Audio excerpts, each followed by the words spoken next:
Hello? Hello? Is anybody here? I'm here. It's like a 4-second applause. Let the drama build. Get in here. Come here. I want to holler at y'all. What's goody? Come here. Come here. I'm talking to you. Get over here. You scared? Damn. Wasn't doing nothing anyway. Come here. Scared of. Hey. Now, I know the thumbnail might have made you think that this was going to be a tough conversation, and it is. But it's right before Thanksgiving. I come bearing not only my thoughts about this era's version of professional athlete, but also good tidings and good cheer. The holiday season is officially upon us. Good news travel fast. Coming at you hot. In 3, 2. Come on, let's go. And now it's time to play everybody's favorite game. Good news. Good news. We are having a combination. Jesus Christ. We can't run.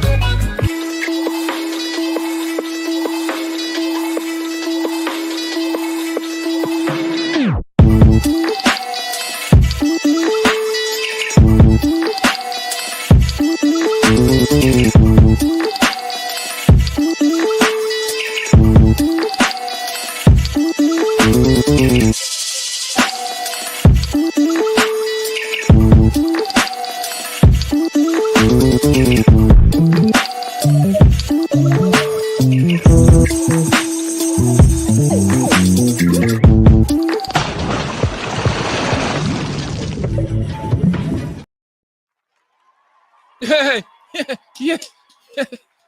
Hey, yay. Clap it up, clap it up, clap it up, clap it up. What's good? Good news, travel fast. That's what's good. Key with truth. That's what's good.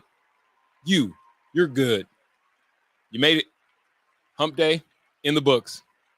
I bet you when today started, you didn't even think you'd get this far. You're like, how am I going to do it for another Wednesday? But you did. You know why? Because you're an American.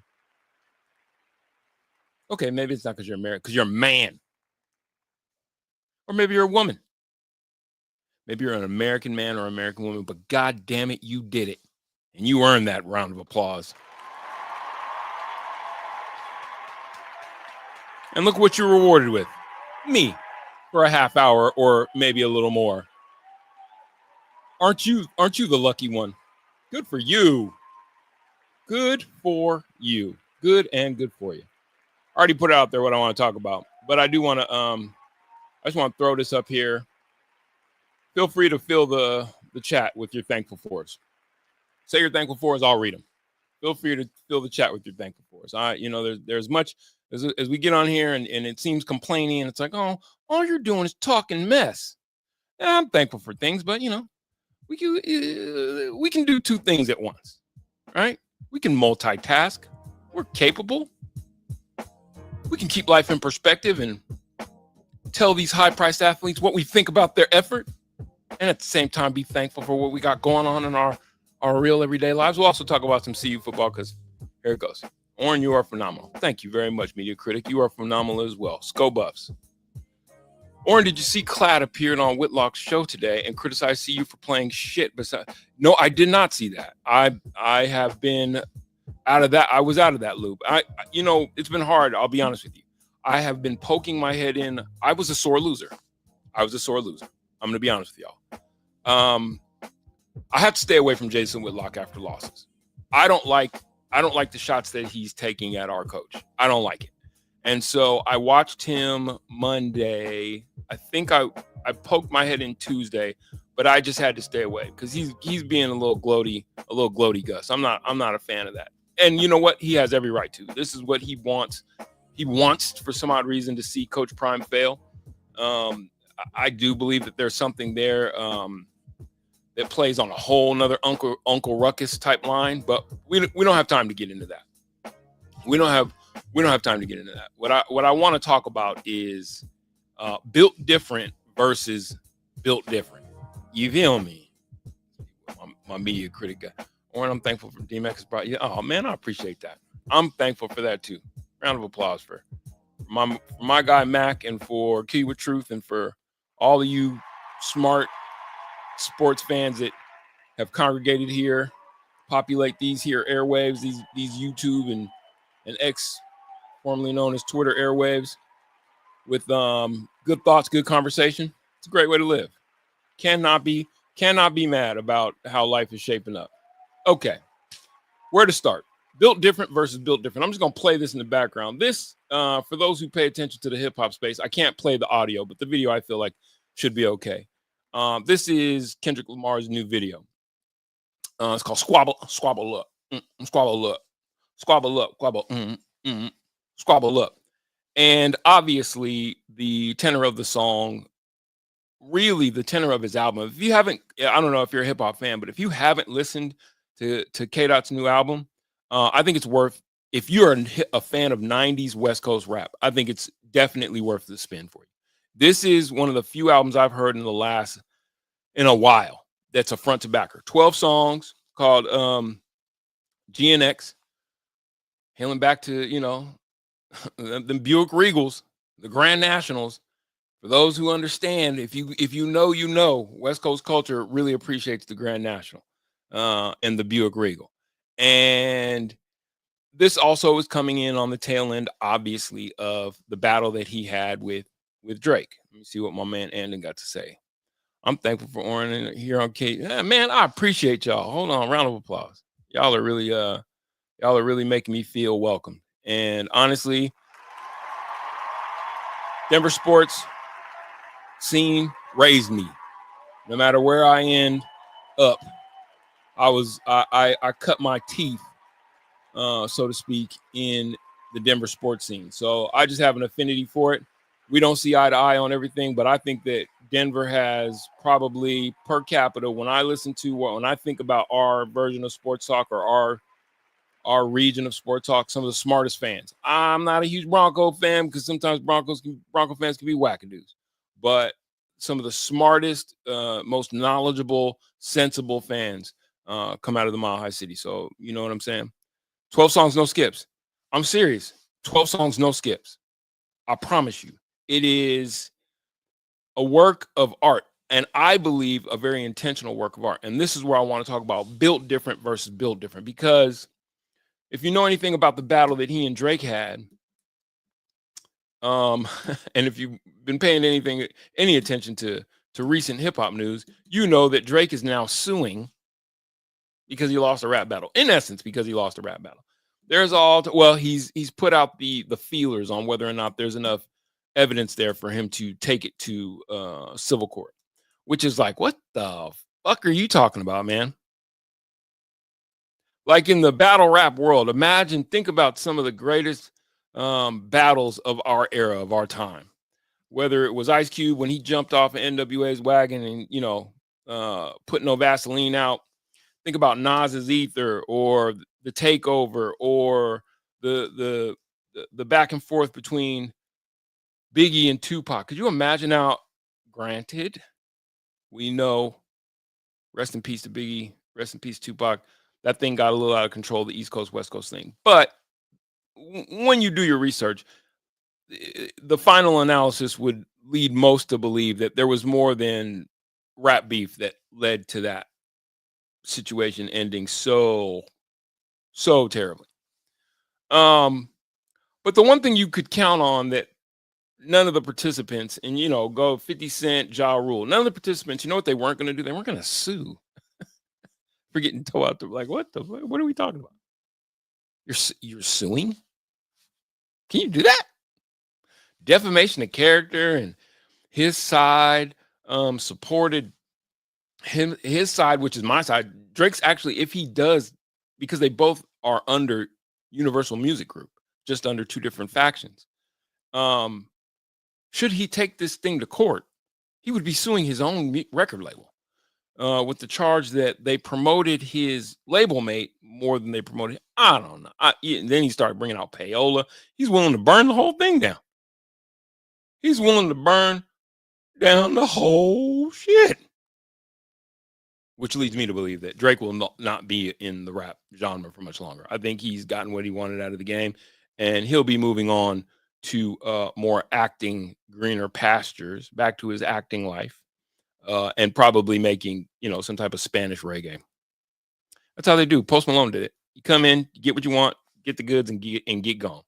And you know what? The game will be better for you because it's time for the game. I believe that what's coming next in hip hop is something that's built better, built different than that which has come before.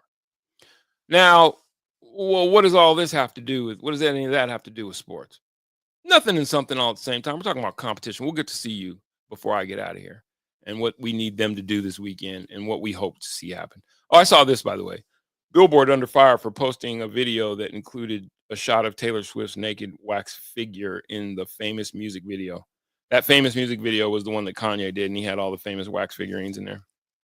And apparently Taylor, the Swifties are mad about that. And the only reason that tickled me because it just got me thinking about Kansas City. I'm like, is there anything that could shake her up? Because her and old boy still seeing each other, right? Travis Kelce. Is there anything that could shake her up, that would shake him up, that would help the Broncos? I don't know.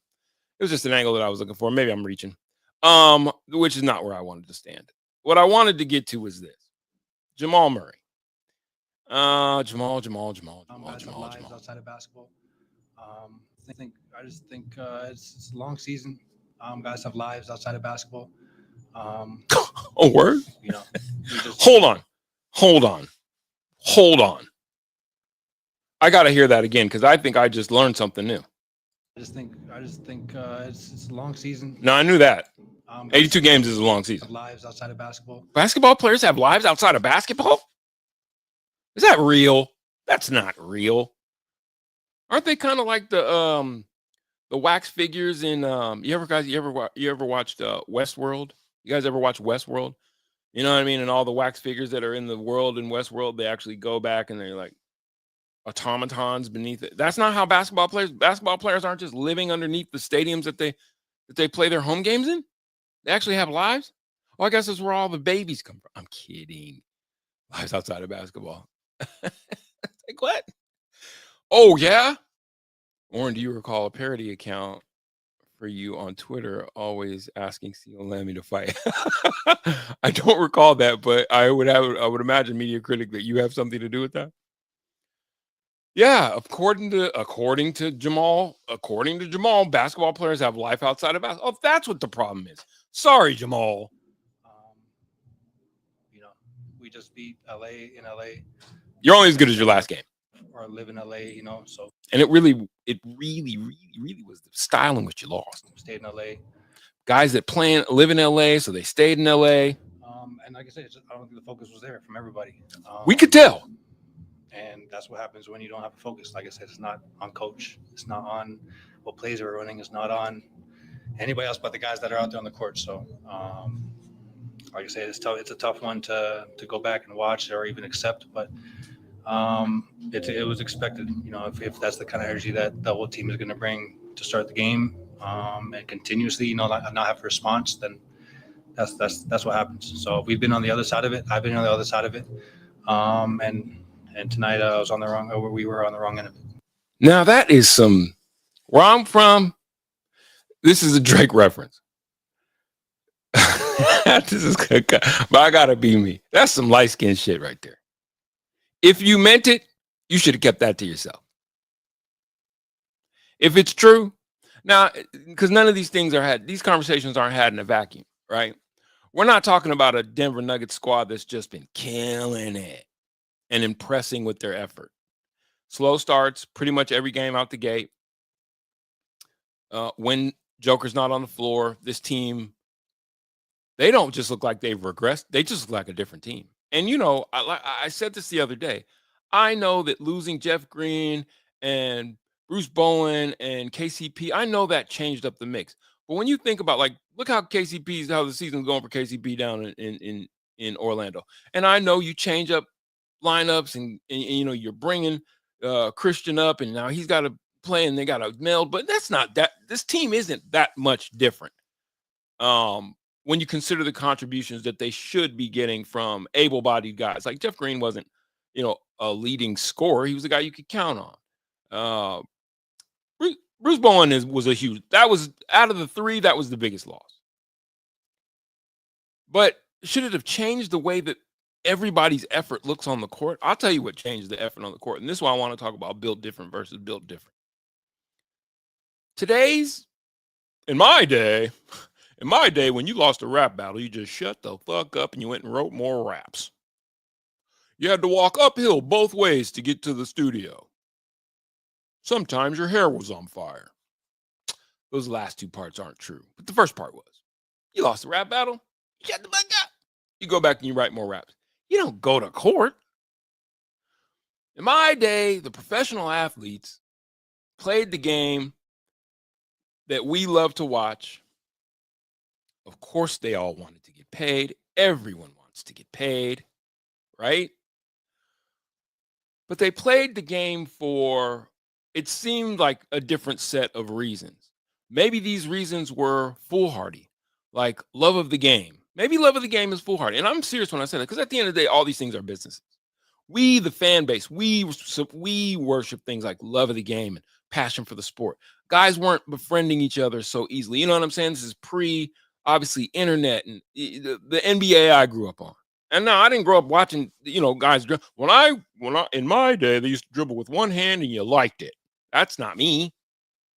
I'm quite sure when basketball changed and the crossover came in, guys were like, now, I don't know about that. That two-hand dribble, that seems a little bit. In my day, you dribbled with one hand, you moved the ball around the perimeter until a good shot presented itself.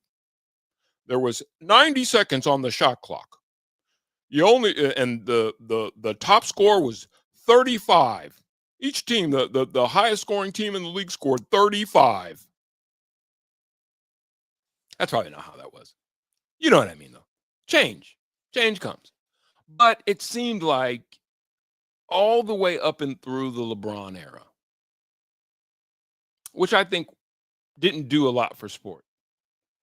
The sport of basketball. I mean, the game of basketball. Because I think for the first time, we saw the manufacturing of a superstar. I don't have a real stutter, but it's a good way to mask a flub. It's a good way to mask a flub. No offense to anyone with any speech impediments. I actually find it endearing. I think that LeBron era ushered in the manufactured superstar. Hell, they were calling him the greatest player of all time before he even actually had a chance to prove that he was the greatest player of all time. You know what I'm talking about? And the goalpost kind of moved for what it meant to be, and not taking the shot, you know what I mean? Passing up on the game winners, you know what I mean? All the things that accompanied him. And then, the far gone conclusion that he is in the conversation with Mike and just skipping over Kobe, who still has more rings. Like, we just started moving the goalposts on what some of these things meant. But that's not even just the deal. It just seemed like the money will change you. Kevin Garnett was the first one to get one of those crazy, like, $250 million contracts to where we were all like, you can get paid $250 million to play basketball. But no one ever questioned whether or not Kevin Garnett burned to win and be known as a champion. That's what drove these guys. It felt like. Am I tripping? Is it just me? Didn't the motivations for some of these guys just seem different? All three games impacting CU are visible on Saturday. Would you like to play likelihood of two losses between? Yeah, we're going to talk about that. No more than 10%. That's a great question. I'm going to come back to that question, Media Critic, because I would give it more than 10%, and I'll tell you why. But let me wrap this. During the season, your life better be basketball. I think during your entire playing career, your life should be basketball, because we're just at the end of the day, you play gym for a living. I don't want to minimize that these people are human beings, that they have lives and aspirations and love and things outside, but you play gym for a living. It's a privilege. It is a privilege. Thankful for Journey Spice. Tight. I'm gonna have to try that stuff. Championship habits. You better have it with you, or you ain't it. Agreed. My favorite player. I really did like Nene a lot. Wait, how do you know me so? I liked him a lot. He wasn't my favorite player though. Melo was my favorite player. Gene Hackman and Hoosiers. Good. This is good. Kobe would never say lives outside of basketball. I agree. Nene was a great player. He wasn't just a good. Okay, he was a good player. Great is a stretch. We throw the word great around way too easily. Way too easily. You know, I think about Joel Embiid crying to get an MVP. I think about I think about terms like load management. I'm like, what? When I first heard it, I was like, what does that mean? Are you injured or not? Are you hurt? What's the line from the program? Are you injured or are you hurt? Well, what's the difference? Well, if you're hurt, you can play. Is that what the coach said? If you're hurt, you can play. If you're injured, you can't. Something along those lines. Load management. Then you see guys, they hang out with each other. They be at the script club. I like being at the script club. You know what I mean? They got relationships off the court. And then when you entered into the social media age, now guys are their own reporter, which I like, by the way. I like hearing from these guys and see them interact and talk with each other, because I do feel like sometimes in our business, in the media business, we're just corny as shit. And I think that the questions that were being asked were so systematic that they never elicited real responses. And then there's chasm grew between media and athlete. And that's where you just got this kind of athlete coach speak, because the questions weren't all that interesting. And maybe there's not very interesting questions to ask when you just want to know, well, what do you got to do to win next week? What do you guys got to do to be better next week? We have to not lose. We're going to go out there. We're going to give it all we got. We got to play better than the other team. We got to show up in all three phases of the game: offense, defense, special teams. There's almost no reason. At a certain point in time, there was no reason to do a post, because the questions aren't interesting. The answers aren't interesting. What are we doing? But the players and the motivation of the players always seemed like everybody was in it to be known as great. Everybody was in it to be considered a great amongst the. Now, am I saying that this is professional sports wide? Absolutely not. I'll give you one place where I still think it matters: the NHL. I think that winning a Stanley Cup still holds the lore for the players. I don't think it's like that in virtually any other sport. I don't think the Lamar Hunt holds it. I don't think, or is it the Lombardi? I don't think the Lombardi holds it. I don't think the NBA trophy. I don't think that these guys burn to be champions. They're built different. Are the Nuggets really down by 11? As we talk about. I'm sorry, I didn't even have the game on. I'm just chatting with you guys. Program, best bad football movie ever made. It was that's a good movie. You got to think back to the program. That was a good movie. Now, wait, the program was I think the program was a great movie. Whereas, what's the one with Al Pacino? I think that's the worst. You want to know the best pro football movie, quiet as kept? The Last Boy Scout. Ain't life a bitch. Billy Cole couldn't take the pain, just like Billy Cole. Demerol. I think NBA players want to have less games in the season, but I don't think they realize less games equals less money. Less games wouldn't have to equal less money. Would less games make the NBA? I think less games might be a fix for the NBA. 82 games when I hear myself saying 82 games is a lot, I'm like 365 days in a year. You are just playing basketball. When I say just playing basketball, I'm saying in comparison to, I don't know, teachers teaching school for 290 days out of a year or something like that. You know what I mean? Like watching your badass, insalubrious, poorly home-trained kids, not yours, other people's badass, insalubrious, poorly home-trained kids, having to deal with that for 290 days or so out of a year. Garbage men. Could you imagine if garbage men went on strike? What every city would look and feel and smell like if garbage men stopped working? So 82 games out of a year, when you're like, oh, that's a long season. It's like, well, yeah, but no. And then you factor in the playoffs, and I get it. They got to do the work. I'm not gonna sit here and act like it's my body on the line. But any given Sunday was dreadful. It was bad, but it was good. The Last Boy Scout was the greatest football movie. Okay, you love the program. Good. What about Friday Night Lights? Friday Night Lights was a great movie. What's the coach name? It was just on the tip of my tongue. Fulmer. Anyway, it just seems like these guys, I think the worst thing that happened to this Nuggets team was the best thing that happened to Nuggets fans was the Nuggets winning a championship. The worst thing that happened to this core of Nuggets players was the Nuggets winning a championship. I could say that this is a big round conversation about the state of professional athleticism and athletes and where their heads are. But really, I'm just a selfish guy, and I just care about the Nuggets. And it just seems like there's a fire that's not burning any longer.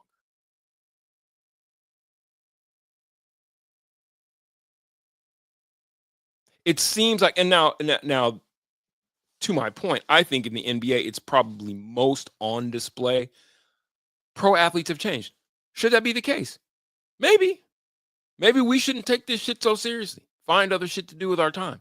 I bet you if people started paying less attention and then the money started going down, guys would be a lot more motivated. Like, you have a life outside of basketball? No shit. No one's asking you to read or watch film until your eyes bleed. But I think expecting effort, that doesn't seem like a lot to ask for. What would happen if Altitude Television went on strike? I don't know. You guys wouldn't see any games. I think social media ruined pro ball. Almost all levels pretty much erased rivalries. Yeah, for sure. No, before that, though, this is on the fans. I think fantasy sports is what ruined sports watching. There's always been gambling in sports. But if you were a skeevy gambler and had a problem, one of those 1-800 number problems, it didn't ruin that sort of hallowed. I'm not rooting for the Raiders this weekend so that what's their tight end because he's my tight end on my team. It just ruined. I believe it ruined the voracious nature of fandom, which isn't all that bad a thing because some of us take it a little too far. I remember after, I believe it was the third Buffalo Bills trip to the Super Bowl and loss, I read a story about a guy who hit his own mother over the head with a big Jesus piece chain out of anger because the Buffalo Bills are the Buffalo Bills. He didn't get the memo after the first two times. This is going to be a pattern of behavior, bruh.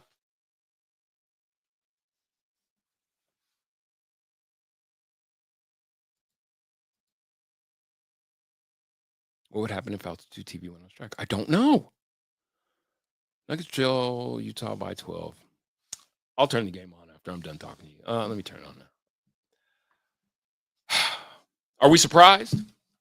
This Nuggets team needs help in the worst way, but I don't know what kind of help it needs.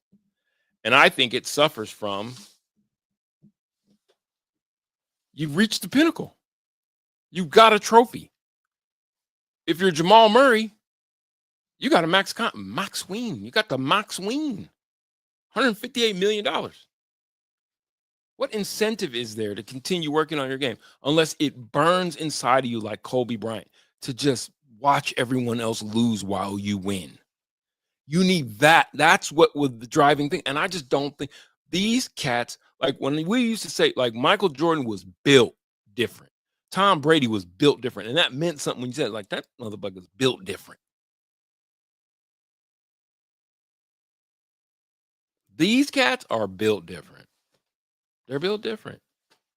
This is what we have. This is what, and I don't, quite honestly, I don't know how you put the toothpaste back in the tube. It's similar to my take on college sports. College sports will be, over the course of the next decade, watch it happen, far more compelling, a much better watch than the professional version. At least if we're talking about Let me make sure that I'm being wise with my sentiments and not just emotional. Men should never act out of emotion. Well, no, you can be emotional, but just don't act out of it. You know what I'm saying? Yeah, no, I feel comfortable about this. College sports, basketball and football will be better products over the course of the next decade than the pro versions can be, because there's going to be a level of passion to reach. There's a carrot dangling is what I'm saying. You know what makes these guys play better? Desperation. It's just what it is. We love the Gladiators. How did the Nuggets move on from Murray? It's going to be tough. His contract is almost untradeable. Was Jay Cutler built different?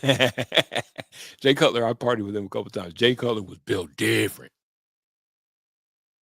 Yeah, Cutler had diabetes. I don't know anything about that, and now I feel uncomfortable. If he did, my bad.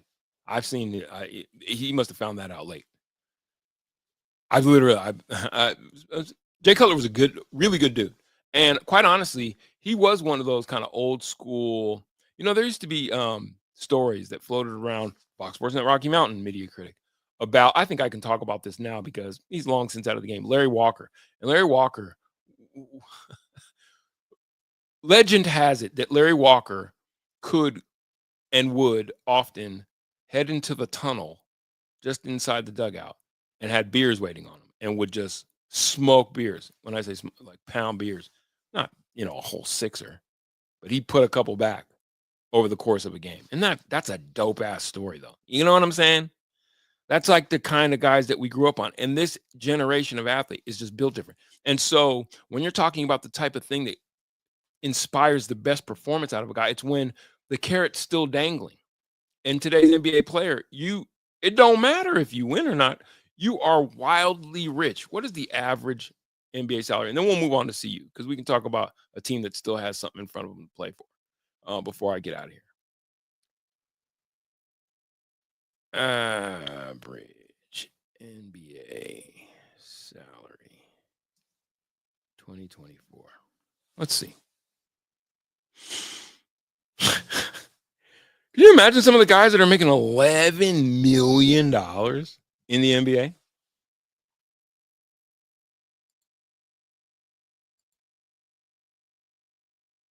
We have to continue the conversation about what Malone's future is going to be. Yeah, Daniel's back. Yeah, we do. We do. Because now it's at that critical level. I think the voice has grown cold, obviously. He cannot, that's what every coach says, is that you got to measure your meltdowns, right? You got to be careful of, and mindful of when you go to the well and cuss guys out, and because it can grow cold. And he seems like, I don't think any of us would confuse Mike Malone for anything less than a no nonsense type of guy. Very appreciative of his players. Seems like he cares a lot about his players, obviously. But a guy who, I would imagine he's gone to the, come on, guys, well, a lot. Come on, you guys. I need more out of you. Come on, guys. He strikes me as that kind of guy. And maybe the milk's gone bad. Maybe the voice has grown cold, and it's time to get him up out of there. Get him up out of there. It might be time to get him up out of there.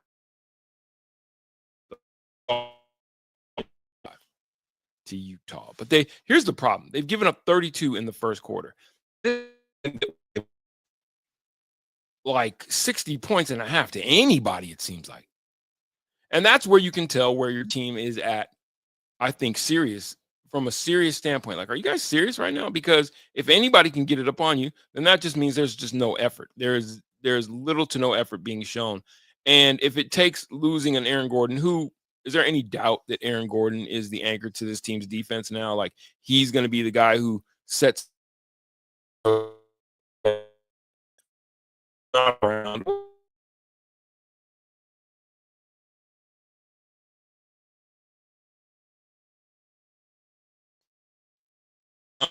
Tyson's in the game. That's nice.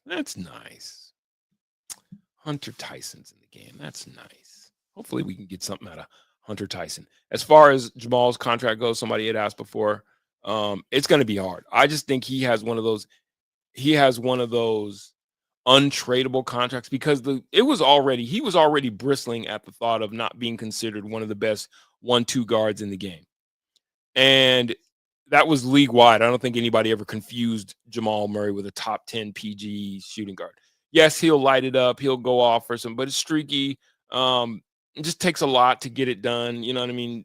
And with that being the case, and he's getting, that contract, this swollen ass contract, is just an albatross. It's going to be very hard to package and trade. Now, you could package it up with like a Michael Porter Jr., but then you're just killing your depth. And this is a team that doesn't have any depth already. So it almost is untradeable. Yep, NBA players are spoiled for sure. I work so I can eat. I don't even think they have to pay for their food. No, they do not. Do they?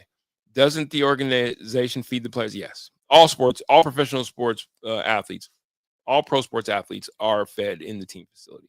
I had to turn the game off the first quarter because we're losing to a shitty team and they're running us out of the gym. Yeah, it's hard to watch, Daniel. It's hard to watch. But turn it back on, dude. D-Mac is scared to even talk about Malone's. I don't think D-Mac's scared to talk about it. I think he thinks it's a foolish conversation because we're always ready to fire the coach.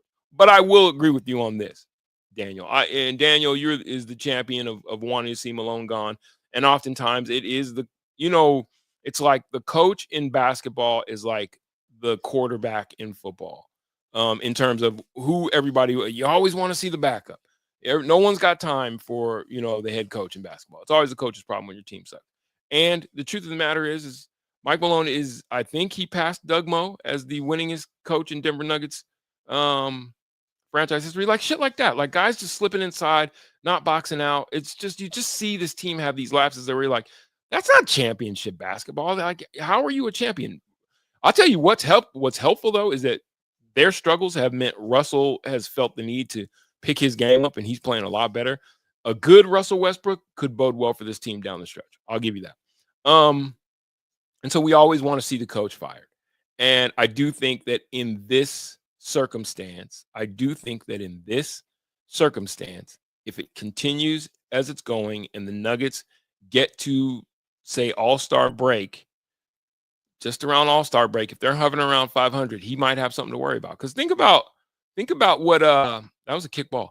Think about what Milwaukee did when they brought in Doc Rivers, and they were 30-13 when they fired their coach. They were 30-13, and they were no further removed from their championship run than the Nuggets are there. That is to say, they had won a championship within 3 seasons before they fired that guy.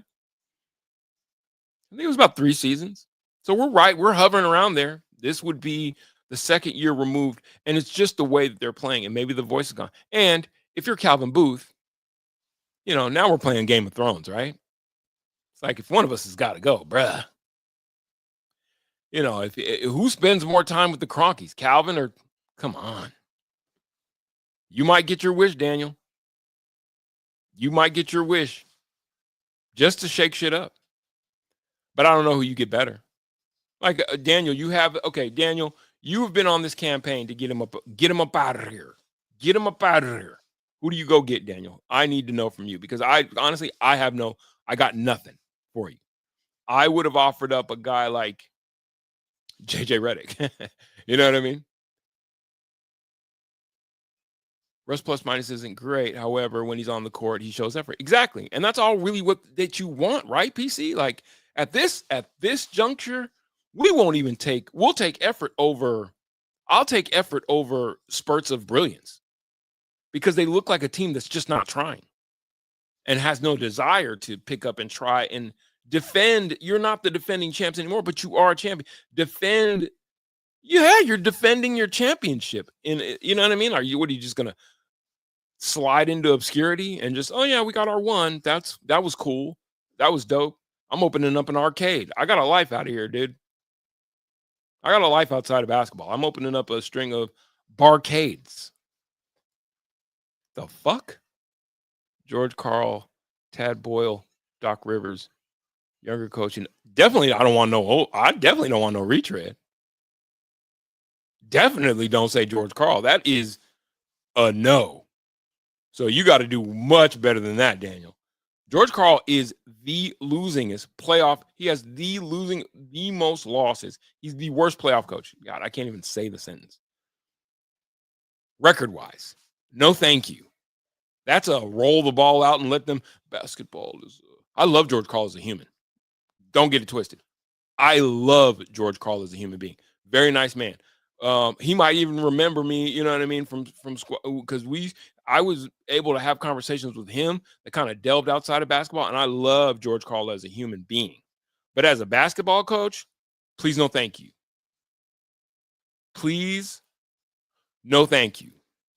You got to get me somebody young. So, scour the field. Tell me who the young guys are. Who's the young, hot coaching guys out there? Because I'm being honest, I don't know. I don't know who the up-and-comers are. Who are the guys?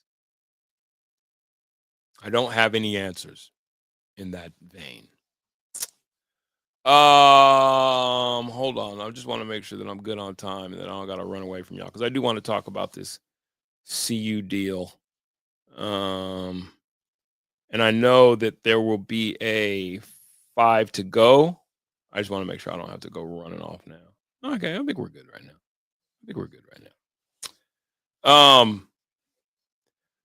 Yeah, it seems like winning a chip early definitely took the sense of urgency out of some of these guys. That sense of urgency, it just kind of took it out of some of these guys. There's this laissez-faire kind of, what me try for what attitude out of everybody except for guys like Julian Strauber, who's got something to prove. He's got a legacy that he's got to set out for himself. They're young guys, P. Watt, but I'm talking about their leadership. And really, this is going to sound like I don't like Jamal, and I really don't like his game. But I have no problem personally with Jamal. But like, we can't question Joker's effort, right? I think Joker. The fear is that you lose Joker effort-wise. I was trying to tell you guys about this article that I read and about just how hard Joker's dad. Read it in the Denver Post. And I guess it's following some expose piece that was written, a longer piece that was written about getting Joker to the league. And the story that's told is like how hard the triumvirate, his father, his best friend's dad, and then this guy who was his horse kind of mentor, the hoops they had to jump through to get that dude to take hooping seriously. He was full on like, I don't give a shit. I'll go do horse racing, and this is where my passion is. And we know that about Joker, how much he loves those horses, how much he loves his ponies. And my fear is a stupid word to use because this is all house money. Like, at the end of the day, I give a fuck, but I don't really, you know what I mean? I give a fuck, but I don't, not enough to be fearful. But my fear, just in terms of talking, is that you lose Joker, but he doesn't want to leave town. He's like, I'm not. Does Joker strike you as a guy who's going to want to move from Denver and pick up and start a new basketball life somewhere? He'll probably re-up with the Nuggets. He's getting paid good money. You know what I mean? He enjoys the sport enough, but we know that basketball is not the center of his universe. And I don't have a problem with that because when he's on the court, it is. No harm, no foul. You're getting nothing out of me. To hear that, I think it burns to hear that coming from Jamal because it's like, well, Jamal, if you were playing better, that might come off. That might come off better, but it just comes off weird coming out of his mouth. So I don't have a personal problem with Jamal. I don't have a personal problem with anybody. Obviously, I don't know these people personally. I'm just talking about professionally though. And as a professional fan, Karl would definitely shake things up though. He'd run the court with those who show effort. Yeah, I think you need a little more. I think what I see missing, to be honest with you, with this Nuggets team is I don't know if they have a lot to go to. If I don't know that they have a philosophy outside of Joker's our guy, the offense should run through Joker. But what did you lay around? Who did you put around him, and how have you been enabling these guys and coaching them as to how to play with him? Because it seems a lot like, well, number one, when he's on the floor, guys do their job. I'm not going to act as if they don't. But when he's on the floor, it almost takes on a one-man gang feel at times. And you just don't see if AG's not there, you just don't see a lot of guys who are willing to do certain things that I would imagine fit within the flow of the offense. Set screens, back screens, not just so Joker can get those. If you have a 7-foot Peyton Manning-esque, see the whole court, John Stockton-ass center, what you need to be doing is finding ways to get guys open for easy baskets because he's going to find those guys. And you just don't see a lot of that in their offense. What happened to the lob? I'm being serious. And there's got to be different ways to get to it because when you see them run the pick and roll, you just see the holes in the Nuggets offense. When you see them run the pick and roll, it's like, okay, we don't have a lot of other things to go to. And it's just not, that should not be the case with this squad because of who their point center is. A prolific basketball mind. Bench Jamal, start Russ. Russ cares. Jamal doesn't. No killer instinct. Yeah, at least you'd have proficient scoring coming off the bench. And at a certain point in time, when Klay Thompson got benched in Golden State, everybody was like, you know what I mean? And Klay was like, but at certain point in time, it's like, bro, if you're not our best option now, it seems like we're piling on Jamal. So I don't want to do that. But he is arguably their second best player. And I just heard that comment. Then you think about him going to New York between road games. You think about the performance that he had. Jamal doesn't strike me as a guy who's hurt. He strikes me as a guy who's disinterested. And he's like, I'm just pacing myself. I'm going to get to it. Okay. They've had one super long. They've had a long run of playoff runs. So those things can take their toll for sure. But it's your job to take care of your body. Not my problem. It's your job to make sure you're conditioning. Do you hear Steph Curry complaining? And again, we're talking about built different. Steph Curry marks that generation that's just before this next generation. And that's the try-hard generation. That's the wannabe great generation. I don't really know what this generation is comprised of. You can see where the guys like Wemby, John Morant, who else? LaMelo Ball. You can see where these guys are at the forefront, right, of the next generation of hoopers. Do any of those guys strike you? One as champions. Wemby will be. I think for all intent and purpose, Wemby will be. Luka, you can count Luka kind of in that class of newbies. Luka seems like he's got that grit, that chip on his shoulder. There you go. And this has been consistent with Jamal all season. This stems into his postseason. In his offseason and his Olympic. It's like, what's wrong with Jamal? Everybody keeps asking the question, what's wrong with Jamal? Exactly. You get great -1 for Joker in the plus minus, but you just get great production constantly out of Joker. He doesn't know any other way to do it. So if Joker doesn't want to go to the parade, favor ain't fair. Not everybody's built the same. There's another problem. Michael Porter Jr. If he's not going to expand his game, what are you going to do with that guy? And he's played better. I don't want to take away from the fact that MPJ's been better.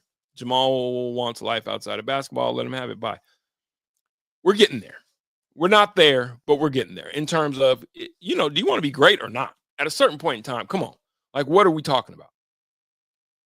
At a certain point in time, it's kind of like, bruh, no one's asking, no one's forcing you to do this or asking you. And I'm telling you, winning a championship, what it'll do for some guys, it won't do for others. Some guys thirst for more of that. They're like, that felt amazing. I want to do that a bajillion more times. I want to do that every year that I play the game. That's a Steph Curry. Then you have your James Hardens. I call this next generation the James Harden generation. They're just as well life off the court as they are life on it. I call it the Kawhi Leonard generation, the Joel Embiid generation. Load management, they're just as well off the court. I win. Okay. I don't. Which just makes the product suck. There's already been like 5 upsets in college basketball. Gonzaga just lost today. He's butthurt about being passed over for all the All-Star games. Well, you know what? Play like an All-Star then. I agree with you, and I think that's been Jamal's line. But you can't. This is This is the Joel Embiid theory. Like, I can pout my way to it. I'll cry, and then everyone will, you deserve it. Go out there and get it. That's never changed about sports. The best guys get the best stuff. Just because you think that you're that, if you don't cross the threshold, and think about his competition at his position, guys like Damian Lillard, who's the guy in Indiana whose name is gonna, he's got there's a lot of competition for best point. It just came and went. I was gonna say Hildebrand, the kid from Oshkosh, Wisconsin, where my ex-wife is from. There's a lot of competition at guard, and I ask you, is Jamal Murray a top 5 PGSG in the league? No. The answer is no. Can he be? I guess. Scoring a lot of points and being Robin to. This is what I would like Jamal to consider. You play basketball with the best basketball player in the world. And I say that a lot, but that's because I mean it. It's not even close. When you think about what this guy does for his team, it might not look like what these other guys, it might not look like Kyrie. It might not look like KD. It might not look like, stylistically, it might be a little plodding, but tell me a guy who stuffs more stats, and I'm not talking about stat padding either, than Joker. Tell me a guy. That's why he was far and away a 3-time deserving consecutive MVP. It's not even close. So to Jamal, I say, yeah, it's probably a lot easier to get your game off when you play with a guy like that. Maybe put your talents into perspective. And if you want to be better for your team, become a better defender. That's just effort. It's just effort. I know it seems like a Jamal bashing session, and I want to be careful. I want to be careful because these things can seem personal, and it's not. I'm just saying, like, I agree MPJ is playing better, but you're right, too. MPJ still isn't expanding his game. He's 6'10", stocky player, and he only shoots threes. It's wild to me. Like, no one ever pulled him by his coattail. I can tell you this. There was a point in time when you could tell before Joker crossed the threshold. So this is shortly after Yusef left, and Joker was firmly cemented as, you're the go-to guy here. But you could tell that there was this threshold that he hadn't crossed yet in terms of believing that, 1, you're the best player on the court, and 2, you're also the biggest. Act like a big guy. Just act like one. If you go in there and you start throwing your weight around, watch how things change for you. Think about that first playoff run that they lost to the Lakers when the Lakers got their bubble championship, and how Dwight Howard and Unibrow kind of imposed their physical will on Joker in tandem. That wouldn't happen again, ever. One. Because I think somebody got in his ear. He either got in his own and was like, you just don't play as big as you are. And he started to, and it was over from there. He's literally, when he's got more physical, everything else was already there. The footwork, the outside shot, the inside, savvy and touch, the willingness to rebound, but he didn't act like that. You are a badass. He acts like one of those now, and it shows on the court. I just think no one's tugged Michael Porter Jr. He's already not a great ball handler. Watch how many times MPJ puts the ball on. The reason why I don't think he drives a lot to the rack is because when he puts the ball on the floor and he's heading to the rig, watch how many times he keeps the ball so low, and you constantly see it get poked out. It constantly is getting poked out. And then his crossover is more like a hop pivot than it is a crossover. He doesn't have the greatest handle is what I'm saying. And so, yeah, it's probably harder to get your shit off. But that's what the offseason's for. Again, it's not my problem that you have a life outside of basketball to not get better at basketball. I know he had the back injury, so maybe the back injury just doesn't do a lot for his mobility. He moves kind of robotronic. But you're 6'10". To me, it's always been simple. And maybe this is oversimplified. You guys tell me if I'm oversimplifying things. If you are 6 foot 10 inches tall, I demand that you have no less than 8 rebounds a game. I demand it. And the reason that you don't is because you're parked out by the 3-point arc. And why do I say that? Because that's where you see him with his hazard lights on, waiting for a chance to show off that beautiful, sweet, sweet jumper, which is very sweet. It's a very sweet jumper. It is very beautiful, aesthetically pleasing, rich and compelling. But dude, there are 94 feet on a basketball court, something of that nature. Cut that shit in half. Look at all the space underneath the arc. There's a lot of room that you're leaving out of your game. And you'd find those places in your game. Have you ever seen MPJ at one of these off-season, ball camps where you see the guys going and playing? Like I've seen, you see the guys. Rico, was it the Rico? Whatever the guy's name is in California. Phil, that's his name. Phil something.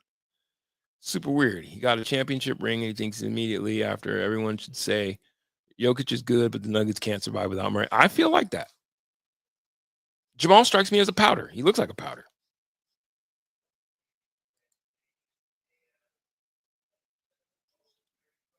Indeed, he's never been an all-star, but he's given the max contract this season and he should be benched.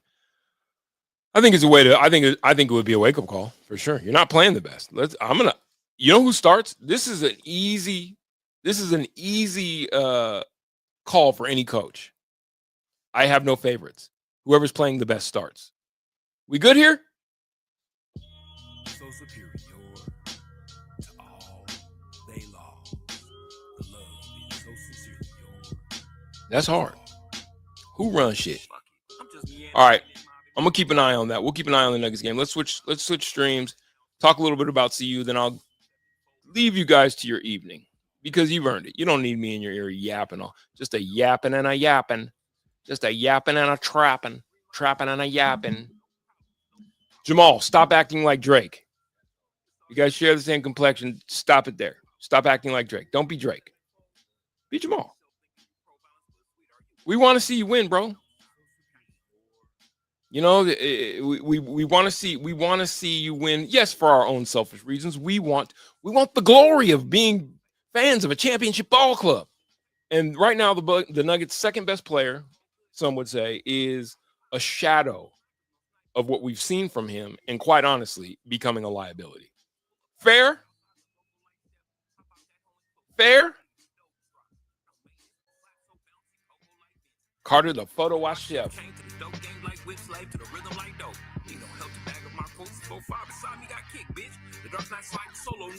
No Robin. Out here flooding the strip and it's out here cold calling for real. I got analog hangups with digital trigger bangers on the tongue of young Hollywood Square. All right. Hold on. Let's read some of you guys'. I thought so. I thought it was fair. There was a point for a joke of won his first MVP. Murray was the guy. There was a point. There was. And then that got eclipsed quickly. And if you bristle, look at that pass. If you bristle if you're Jamal Murray and you bristle at the fact that you play with the greatest player in basketball, I got to question your character. What are we doing and what are you here for? What are we doing and what are you here for? If you're here to win championships, if you're here for some self-aggrandizing, parade of Jamal, what did Jack Nicholson say in The Departed? What can I use you for? Just want to hear AD say Jamal Murray made a shot. What can I use you for? And again, and again, and again. All right, moving on. So it's coming to a close.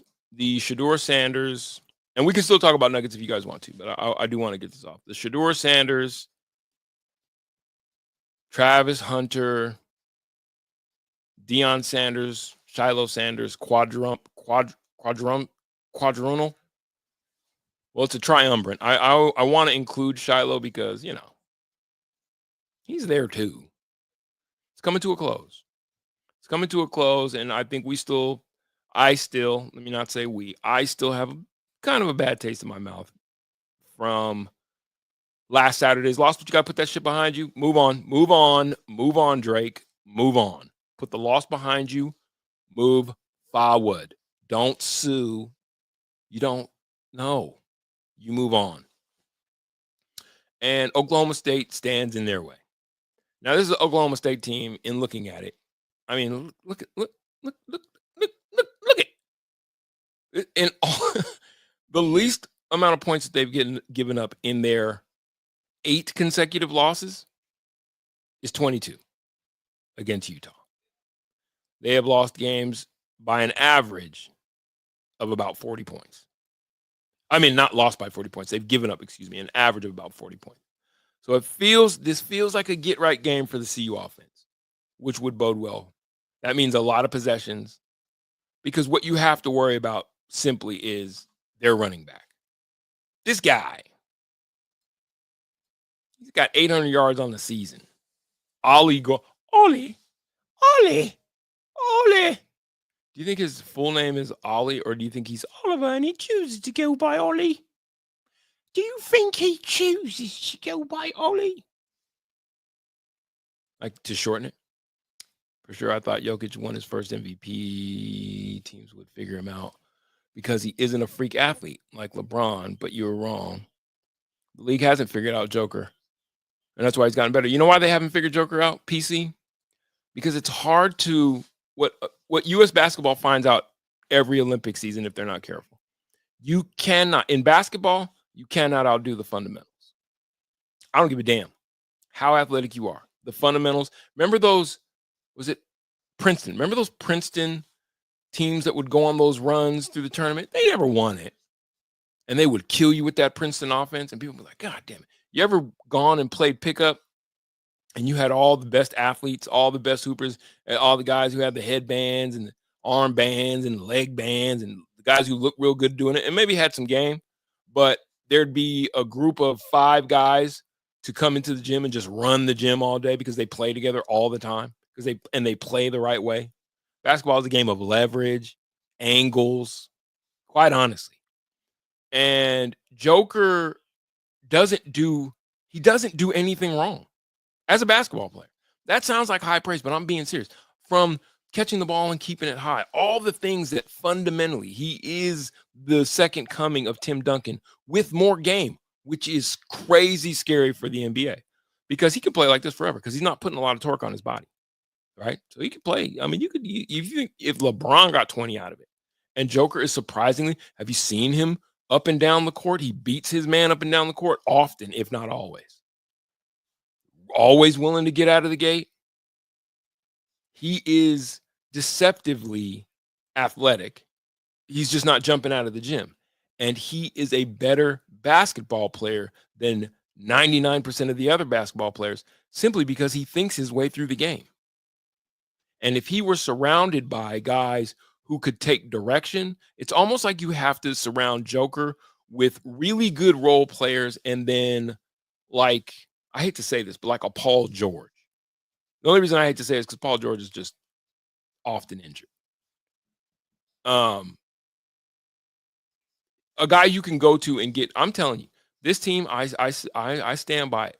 They need to call Jamal. They need to call Carmelo Anthony, not because Carmelo would be the greatest addition in terms of. I think he'd be a great veteran leader, to be honest with you, and he'd be points off the bench. Now scrub all the other shit. What you need is scoring off the bench. You need to get a guaranteed, because this team has trouble scoring points nights.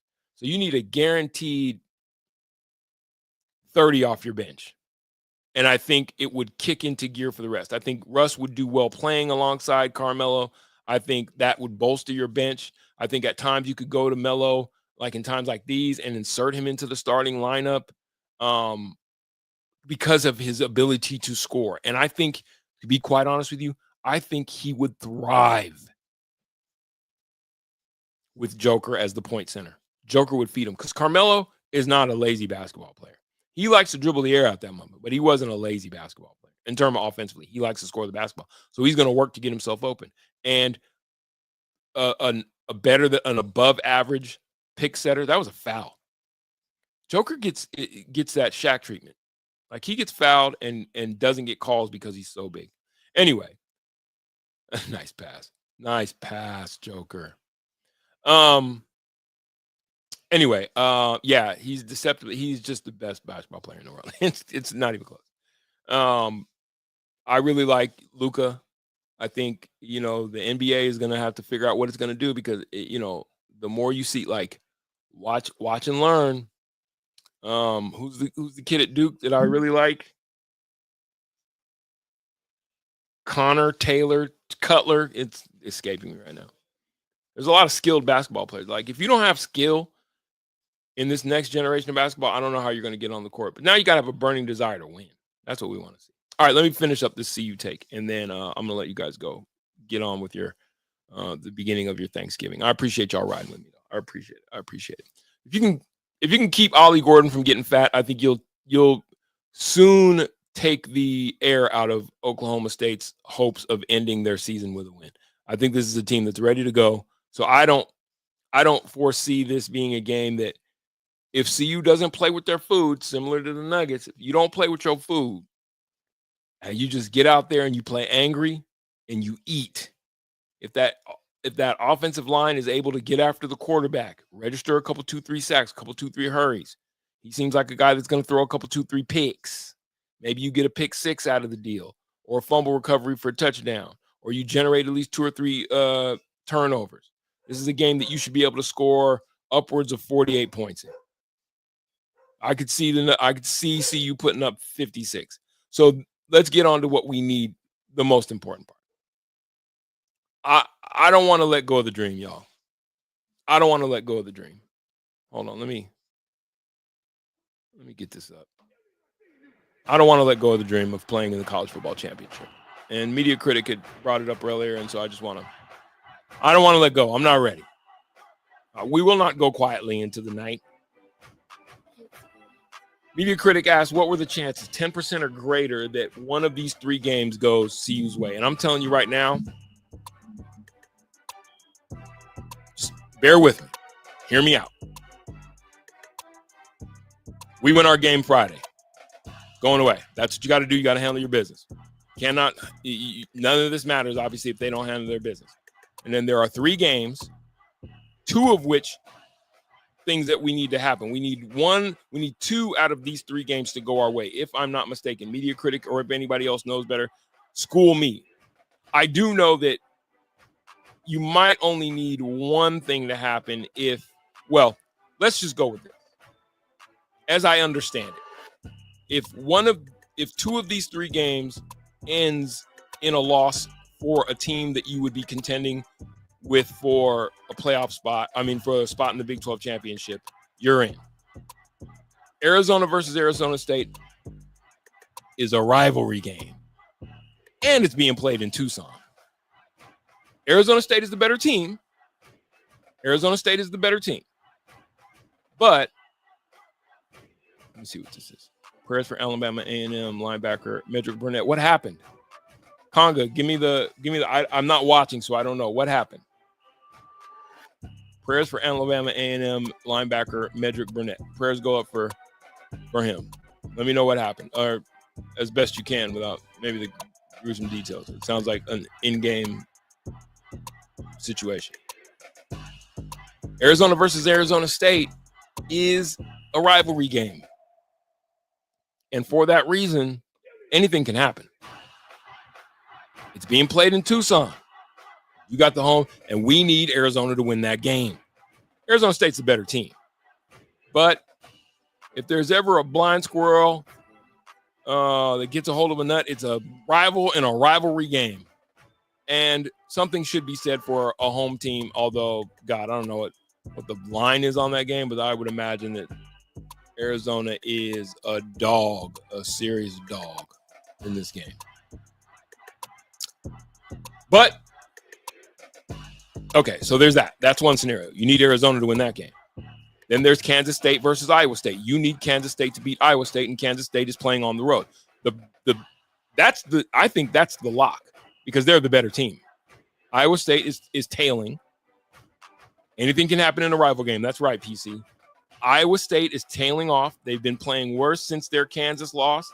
And I think that this is a lock. I think we're getting this one. I'm already counting this in the win column. So you really only need one other thing to happen. I think Kansas State beating Iowa State is a lock. As a matter of fact, I'm calling it right now. That's a lock. That's my hammer lock. Kansas State beats Iowa State on the road. That's my hammer lock pick of the week. What? Hold on. Where's my explosion? Explosion! That is good news. I'll be honest. That is good news. So then we only need one other thing, and I would just like to see this happen. You know why? Because fuck BYU. Okay? Houston on the road versus BYU. I have no reason to believe that they can win. But God damn it, that blind squirrel has a twin brother. And he just so happens to reside in the 5th Ward of Houston. And they're going to be listening to Scarface and Ghetto Boys and Paul Wall. And they're going to go into Provo. Hold on. They're going to go into Provo. Are you listening to me? You listening to me? They're going into Provo. And with the spirit of the blind squirrel, who gets that nut, shows him his old face. University of Houston is going to upset BYU because BYU is looking to be done. They've been struggling. You see how they had to win that game? The band was on the field. Struggling. You can't Peter, pumpkin eater your way into the Big 12 championship. No. That's our job. We get to do that. Murray has a life to live. Took us all under. Yeah. It's a wild thing for a guy to say.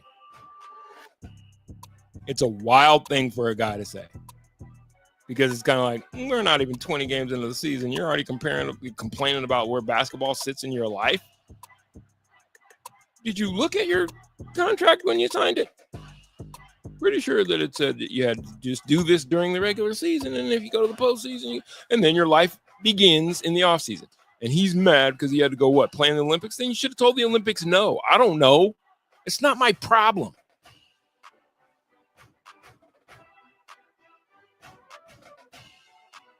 Think of that trick, how they pulled it off, purely based on they wouldn't do that. How many times you got to see they would do that before you get it? They would do that, and they did do that, and they're doing it now. And I understand if you're a little cow that wants to believe in it, well, grow the fuck up. Just be honest. Look at the thing in front of you. I just wanted to get to that part. Grow the up and be honest. You got a life. Cool. Awesome. So do we.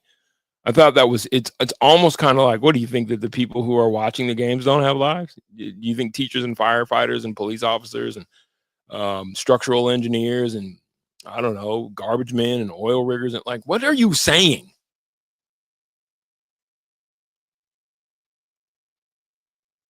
The hubris, the unmitigated gall. I mean, seriously, what? Basketball players got lives too, bro. What?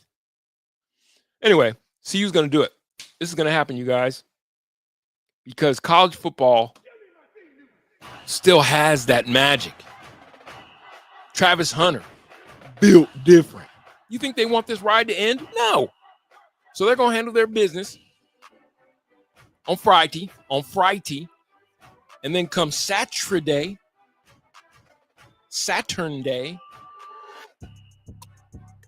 not one, no, not two. 3 of the things that CU needs to happen are going to happen.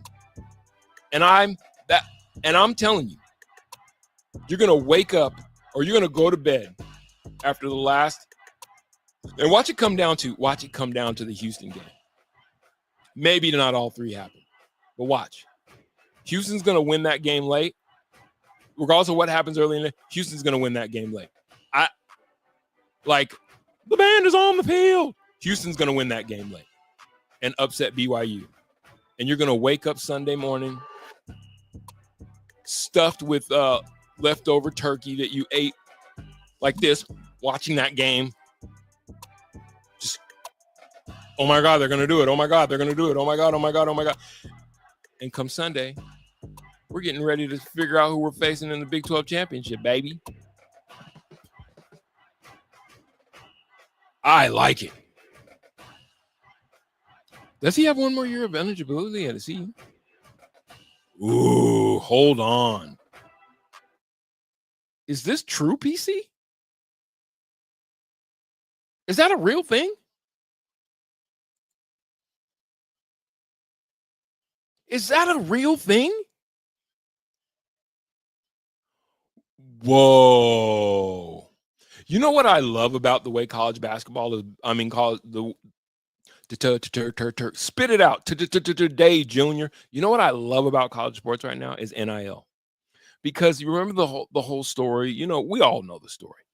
He's got a grandmother. She's ailing. I'm not trying to be funny. I'm just saying. He's got to go be the breadwinner for his family. That's a common theme, right?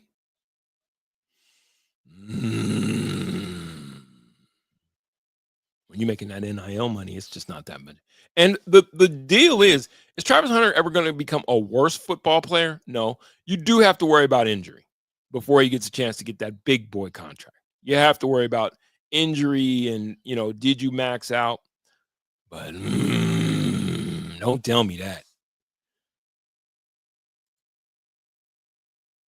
Oh, I did not even think. I just thought it was a foregone conclusion that Travis was leaving. Oh.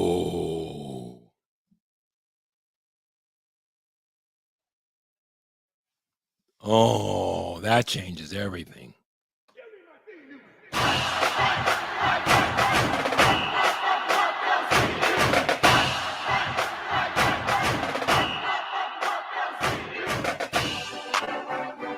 That is good news. I'll be honest. Congrats. That is good news. Way to go. Neato. Yes. Yes. That is good news. I'll be honest. Congrats. That is good news.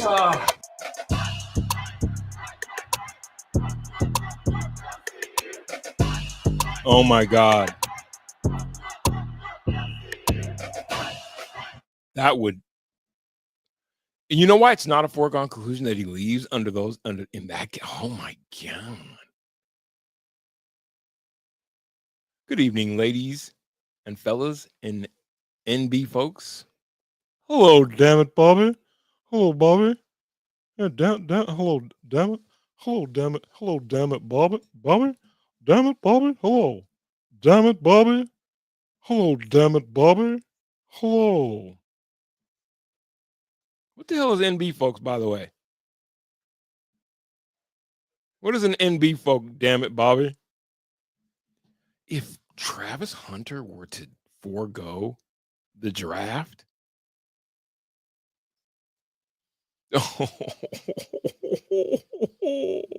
you would hear the rest of the Big 12 would be like, I'm sorry. No. This is Jason Whitlock. If Travis Hunter says, you know what?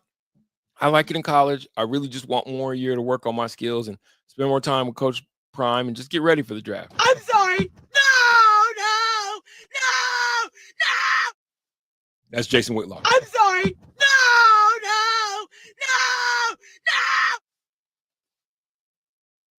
Oh, okay. I feel you. Way to be all inclusive. Damn it, Bobby. Way to be all inclusive. I thought it was like nobody? What is he saying? Non-black? I'm sorry. No.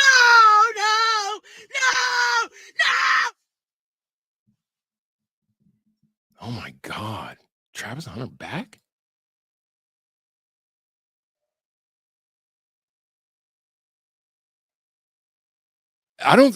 Couldn't. Who said couldn't? He's getting paid good money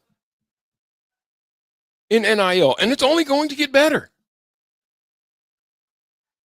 Whitlock is a hater. I know. Oh, has he been wearing OSU orange always? That's such a. I'm sorry. Because I've got two kids at the Sorbonne, I'm paying off a Mercedes, and I need to get this taken care of before it all falls apart. I can't stand Jason Whitlock. So many of his opinions are just these regressive, weird Uncle Ruckus type weird shit that he's got going on. You only got so many years. I agree. And you only have so much health. That's, I think, the biggest question for Trav, which it's selfish of me to want him to want to stay and you know, play a year with Juju, make things a little easier on your freshman quarterback. You know, with a guy that he could just toss it up to, you know, be the elder statesman. You know, Jimmy Horn will still be around, I'm fairly sure. Omarion Miller will be back, and that's not a bad thing at all. Hopefully he recovers well from his injury and can be as dynamic as he was pre-injury. Hopefully he's just better in general. That's it sounds like he's a good kid, and it just sucked the way his season ended. Draylon, I think Draylon should get a go in the backfield if they don't get a running back with some burst. I think Draylon would be a good guy to go to, and Debo Samuels him out because he's got ball carrying ability that you just don't see in their other backs. I did see that Isaiah Estime is injured for this game. I don't think he's expected to play in this game. Unfortunate for him. I'll be honest with you. Let's just say the number 23 is a hallowed number. Yes, in basketball, but in general, I don't know if he should have that one on his back. Great kid, though, I'm quite sure. But he just doesn't have a lot of burst. Neither does number 7, Hayden. I don't see it. So it's like, but man, oh, God. Could you imagine if Travis just shocks the world? He's going to win the Heisman. I think that's a foregone conclusion. If he doesn't win the Heisman, that would be crazy. Also, not out of the realm of possibility considering how college football apparently feels about everything that Coach Prime is doing by virtue of wanting to punish his players, which is weird. It's weird. It's weird. It's weird, dude. Assuming the Broncos between 17 and 25, what position would you like them to draft? Tight end from Penn State. I like that tight end from Penn State. He's a throwback too. Built different. I mean, earlier better because he won't be around later. I'll have to look into the draft. I'm not a draftnik like everybody else. You'll get guys, that are much better at breaking that shit down. To be honest with you, I'm not gonna fool you, Bobby, because I care about you. I love you. I want to be honest. I'm not the draftnik guy like that. You know what I mean?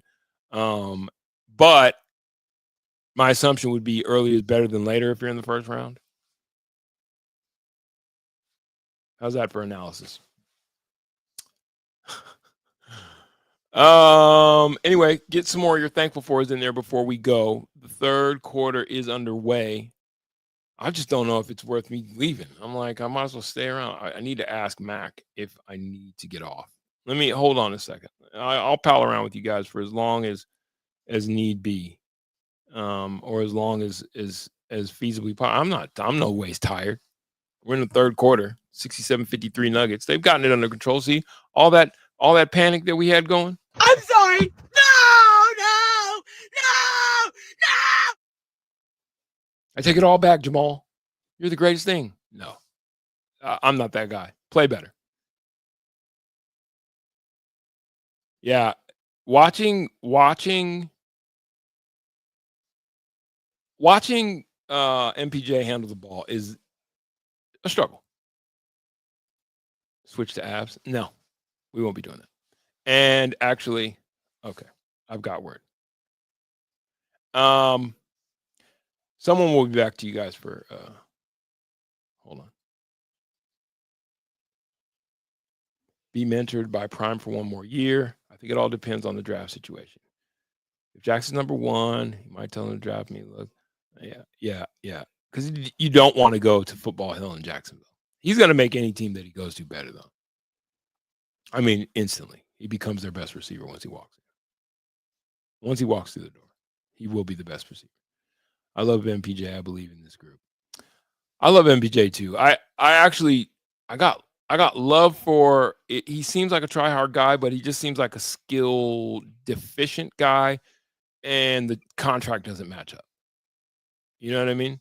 Think about how much money a one tool player is getting paid, and he's not even the best at his.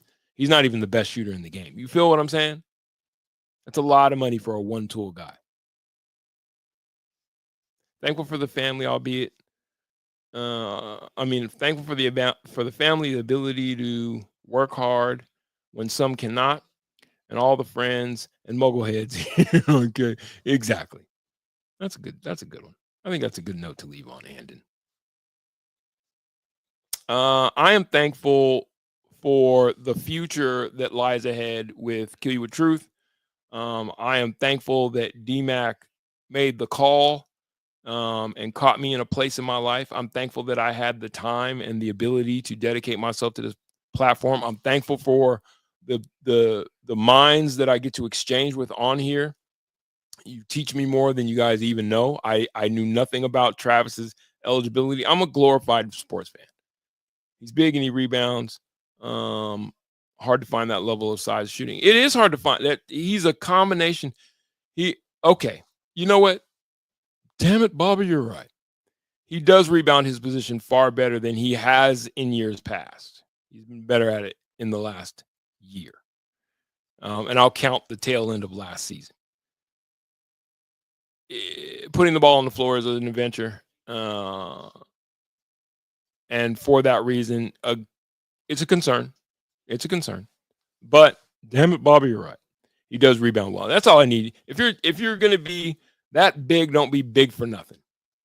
I'm thankful for my family, that everyone is healthy and heading into the end of this year in good spirits, at least for the most part. His rebounding in the his rebounding in the playoffs was huge. And I do believe there's more upside. There's more upside with MPJ. There's still levels to climb and hopefully a work ethic to climb those levels. But that's the question. And again, that's where this kind of started. And I guess this is where it's going to end. It's kind of like, I don't know if I should end or not. Let me ask Mac again. Let me see.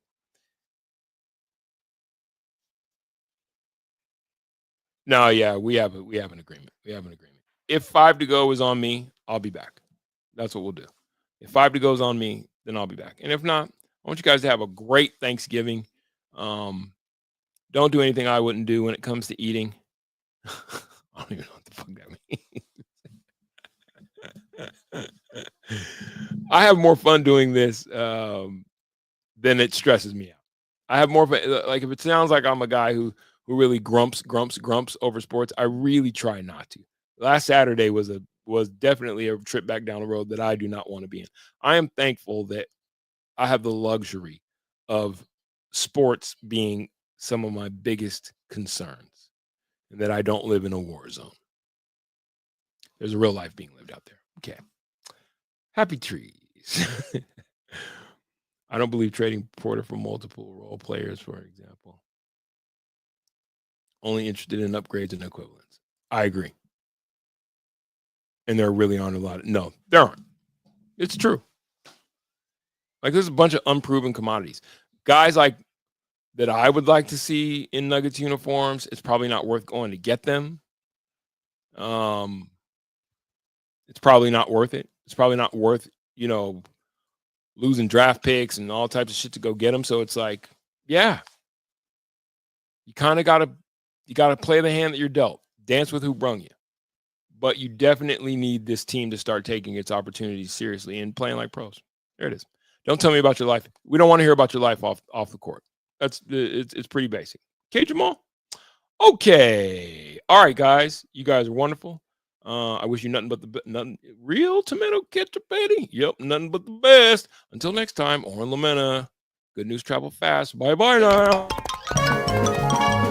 And now it's time to play everybody's favorite game.